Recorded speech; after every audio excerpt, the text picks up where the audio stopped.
Lambang 3-pointed star terpampang jelas di depan, pun secara desain tetap berkelas sebagaimana sedan Mercedes-Benz S-Class. Tapi, ini adalah sedan Mercedes-Benz paling murah yang bisa Anda beli saat ini. Harganya Rp759 juta off the road. Ya, inilah Mercedes-Benz C180. Tetapkah punya ciri selayaknya sebuah Mercedes-Benz? Simak review berikut ini ya.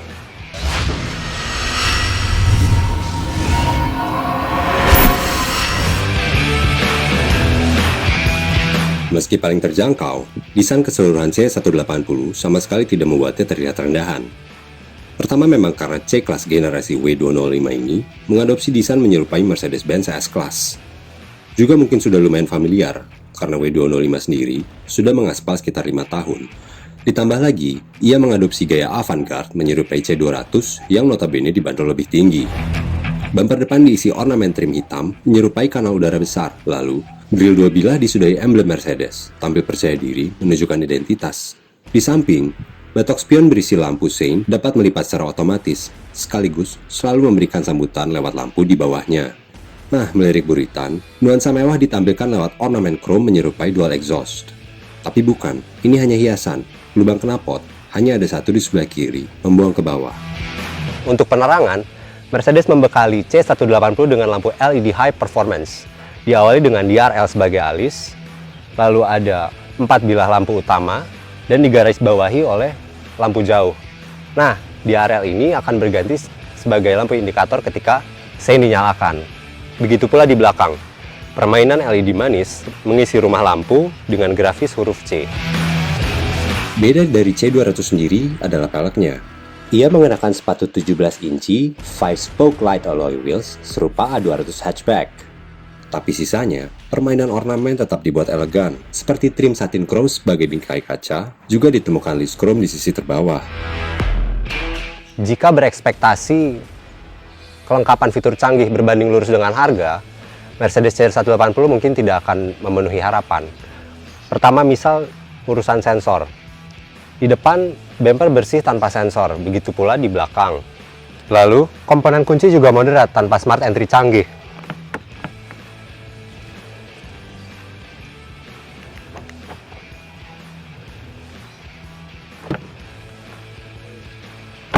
Begitu pula di bagasi, belum ada kick sensor,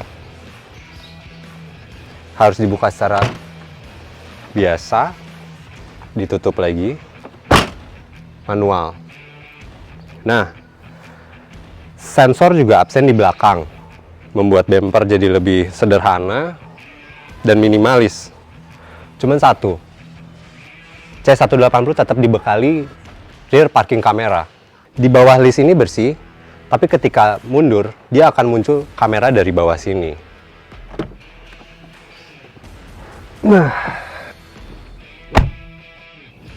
Urusan fitur kabin boleh dibilang cukup untuk sebuah C-Class.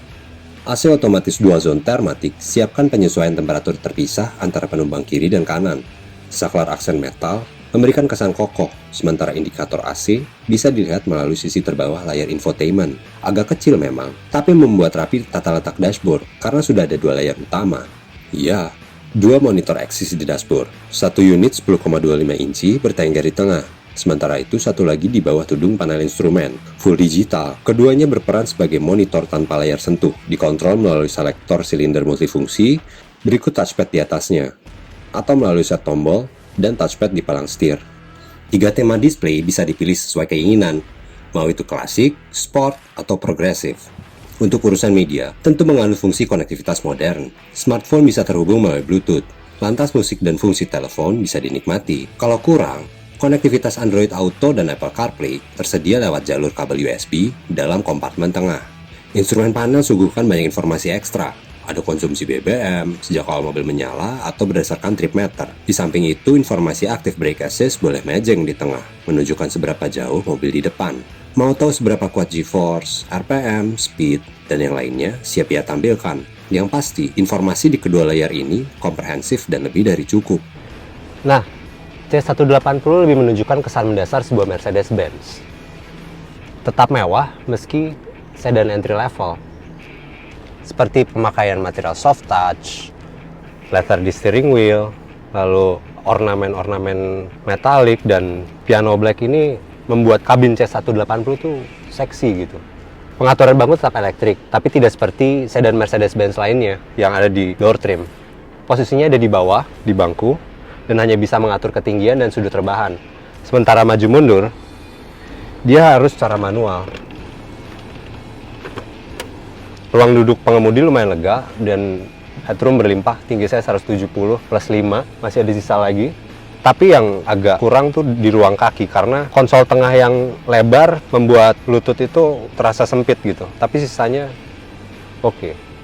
Kenyamanan juga dirasa ketika duduk di belakang. Joknya empuk dan ruang untuk badan itu lumayan luas, terutama headroom. Masih ada sisa sebenarnya ini karena tinggi saya 170 cm. Ruang kaki pun luas. Kaki juga bisa masuk ke kolong kursi. Tapi ketika duduk di tengah, ada tunnel khas mobil penggerak roda belakang. Ada tunnel yang cukup tinggi, jadi kaki harus ke kanan atau ke kiri, nggak bisa di tengah semuanya.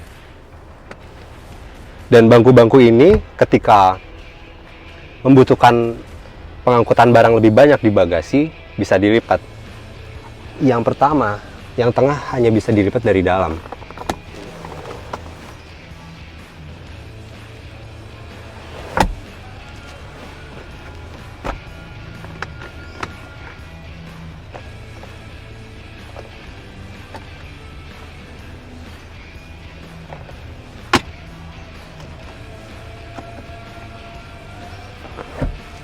Sementara kedua sisi sampingnya harus dibuka lewat bagasi.